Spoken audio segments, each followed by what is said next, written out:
¿Qué sucedió en 1982 que transformó para siempre el rumbo de la economía en México? La transformación de México fue debido al crecimiento industrial petrolero al final de los años 70, motivado por hallazgos significativos de crudo. Resultó en la estrategia de administrar la abundancia de José López Portillo. Esto fue para darle esperanza al país. Esta estrategia se distinguió por un aumento de confianza económica y una fuerte dependencia en las ganancias petroleras. No obstante, la economía se hizo susceptible a las fluctuaciones del mercado del petróleo, lo que creó problemas económicos posteriores. Ahora pasamos a la política de administrar la abundancia. Ese fue el nombre de la estrategia económica que se promovió durante el periodo de la presidencia de José López Portillo, de 1976 a 1982. Esa expresión se volvió conocida cuando, después de hallar grandes reservas de petróleo en el Golfo de México, el mandatario pensó que la nación había alcanzado una fase de prosperidad que se garantizaba gracias a los ingresos del petróleo. Los principales actores que intervinieron fueron las empresas petroleras extranjeras que iniciaron la extracción, como las compañías de Edward L. Doney y Whitman Pearson. Después, Pemex se quedó en el eje central tras la expropiación petrolera y como el último punto, el Fondo Monetario Internacional tuvo que intervenir para ayudar en la economía mexicana.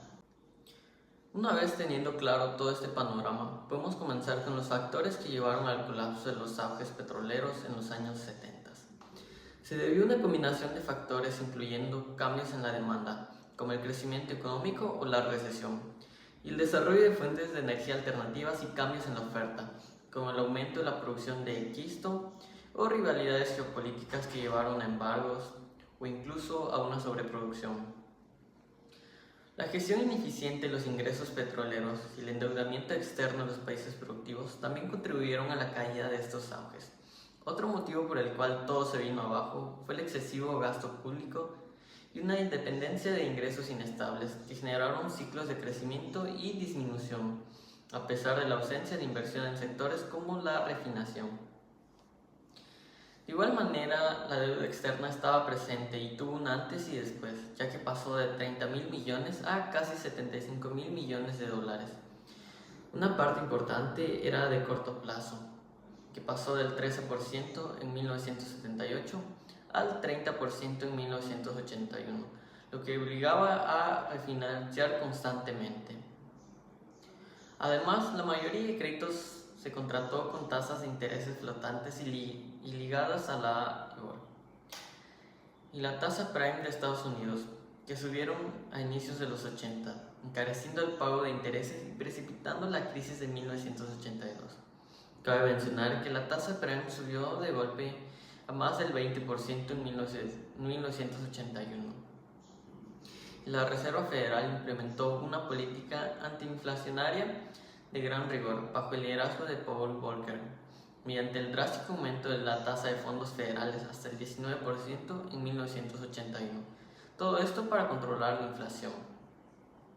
Las fugas de capitales también influyeron en las causas de las crisis, como por ejemplo la sobrevaloración del peso puede desincentivar a los inversionistas, ya que la entrada masiva de divisas por exportaciones petroleras fortalece la moneda, haciendo que los costos en moneda local sean más caros, lo cual, sumado a la volatilidad inherente a la dependencia del petróleo y la mala gestión de los ingresos, genera desconfianza y desincentiva la inversión privada productiva. Iniciando con el apartado del colapso y sus consecuencias, hay un momento que marcó un antes y un después en la historia de México. Fue el 20 de agosto de 1982, donde se comunicó a los acreedores la incapacidad para hacer frente a sus pagos. También el ministro de Hacienda informó al presidente de la Reserva Federal, al secretario del Tesoro y al director gerente del Fondo Monetario Internacional sobre esta situación, marcando un inicio de la crisis de la deuda externa mexicana y una cesación de pagos de 6 meses. Luego, ante la fuga masiva de capitales y la incapacidad de cubrir la deuda externa, el gobierno mexicano tomó medidas de emergencia. Se decretó la devaluación del peso. Se estableció un control de cambios para regular la compra y venta de divisas. El 1 de septiembre de 1982, José López Portillo anunció la nacionalización de la banca privada.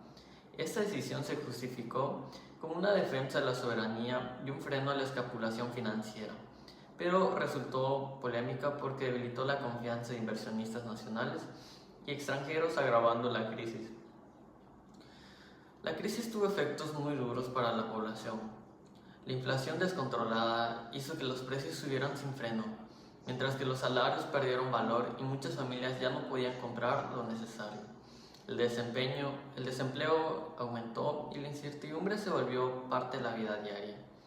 Este periodo marcó el inicio de la llamada década perdida en América Latina, cuando las economías se estancaron y la esperanza de progreso se frenó para millones de personas. De todo esto podemos decir que la crisis de 1982 forzó a México a abandonar su modelo de sustitución de importaciones y el proteccionismo estatal para adoptar un modelo neoliberal caracterizado por la liberación comercial, la privatización de empresas estatales, la reducción del gasto público y la apertura al capital extranjero. Todo esto trajo consigo que se afianzara en los años siguientes con la firma del Tratado de Libre Comercio en 1984 y la participación en organismos como la OMC. De igual manera, implica una reducción de aranceles y otras restricciones comerciales para atraer inversión y participar en la economía global.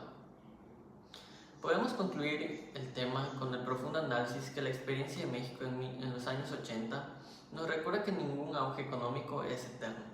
Sin disciplina fiscal y sin una gestión responsable de la deuda, la abundancia puede convertirse en crisis. El desarrollo sostenible de un país depende de gobiernos capaces de gastar con prudencia e invertir lo esencial, pensar en el futuro de las próximas generaciones y no solo en el presente.